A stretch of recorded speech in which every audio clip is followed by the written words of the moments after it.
Welcome back to week 3, video 3 of goals. This week we're looking at how God can give us strength to pursue our goals.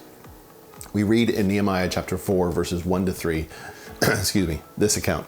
He was very angry when he learned that we were rebuilding the wall. He flew into a rage and mocked the Jews, saying in front of his friends and the Samaritan army officers, "What does this bunch of poor, feeble Jews think they're doing? Do they think they can build the wall in a single day by just offering a few sacrifices?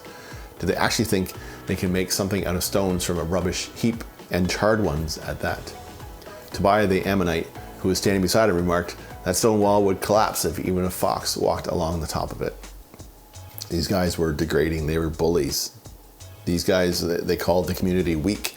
They mocked the quality of their work. They mocked their plan. They mocked their beliefs. They tried to crush their hope.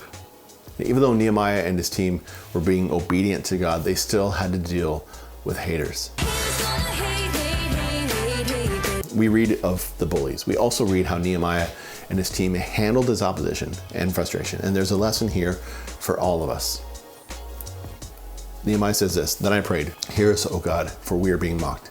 May their scoffing fall back on their own heads, and may they themselves become captives in a foreign land.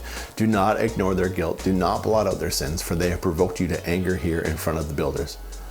At last the wall was completed to half its height around the entire city, for the people had worked with enthusiasm.